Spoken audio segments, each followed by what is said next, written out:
ആരുമില്ലേ ഇവിടെ? ആരുമില്ലേ ഇവിടെ?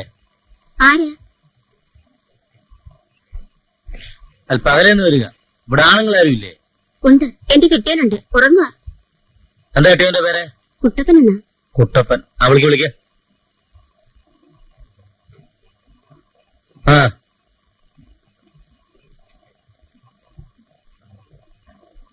ആരാ? ഒരു കാര്യം അറിയാൻ വന്നതാ. ഇവിടെ കയറിയിക്കെ. ഈ നിൽക്കുന്ന ആളിനെ തനിക്കറിയാവോ? അറിയാം. ബസ് സ്റ്റാൻഡിന്റെ അടുത്തുള്ള ലിക്കർ ഷാപ്പിൽ എടുത്തു കൊടുക്കുന്ന ആളാ. പ്രിൻസ് വൈൻസ് അല്ലേ? ഇതല്ലേ ആള്? അതെ സാർ. എടാ, നീ എന്റെ കൂടെ സ്റ്റേഷൻ വരെ ഒന്ന് വരണം. ചില കാര്യങ്ങളൊക്കെ ചോദിക്കാനുണ്ട്. നിങ്ങൾ ആരാ? ഞാനൊരു പാവം പോലീസുകാരനാന്നേ. കാര്യങ്ങൾ എവിടെ വെച്ചും പറയാമല്ലോ. സാറ് സ്റ്റേഷൻ കേറത്തില്ലല്ലേ? ഒന്നും ചെയ്യരുത്. ഞാൻ വന്നോളാം. ഓടിയൊന്നും പോകത്തില്ല. ഇവിടെ തന്നെ ഉടുത്തോണ്ട് എന്നെ കല്യാണം കഴിപ്പിക്കാനല്ല കൊണ്ടുപോകുന്നു.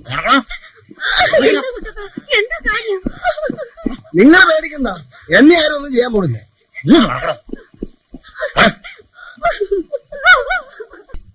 സാർ, ഇവനാണ് സാർ പ്രിൻസ് വൈൻസ് വിസ്കി ബോട്ടിൽ വാങ്ങിയത്. സംഭവ സ്ഥലത്തുണ്ട് ഭക്ഷണപ്പൊതി. ഇവൻ അന്ന് തന്നെ ഹോട്ടൽ അൻസാരിന്ന് വാങ്ങിയതാ. 2 ദിവസം സമ്മതിച്ചു. ബാക്കി സാറോട് സമ്മതിപ്പിക്കാൻ വിചാരിച്ച് അകത്തിട്ടിരിക്കുകയായിരുന്നു. ഇറങ്ങി വേണം. ഞാൻ പറയില്ല. എന്താ എന്റെ ജോലി? ജോലിയൊന്നുമില്ല. അവന് ജോലിയൊന്നുമില്ല. പക്ഷെ അവൻ കുടിക്കുന്നത് വിസ്കി, തിന്നുന്നത് പൊറോട്ടയും ചിക്കനും. ഉള്ള കഴിവേറി കുട്ടിക്കട്ടെ സാറിന്. നിനക്ക് ആ സ്ത്രീ എങ്ങനെയാ പരിചയം? എനിക്കൊരു സ്ത്രീയും പരിചയമില്ല സാർ. പിന്നെ നീ വാങ്ങിയ കുപ്പിയും പുതിയ എങ്ങനെ നടത്തില്ല? അത് ഞാൻ വേറൊരാൾക്ക് വാങ്ങിച്ചു കൊടുത്തതാ. അങ്ങനെ വരട്ടെ. ആർക്കാണ് വാങ്ങിക്കൊടുത്തത്? ആർക്കാണ്? അയ്യോ, ഞാൻ പറയാം സാർ. ആർക്കാണ് വാങ്ങിച്ചു കൊടുത്തത്? സൈമ മുതലാളിക്ക്. നിനക്കെങ്ങനെ അയാളെ പരിചയം?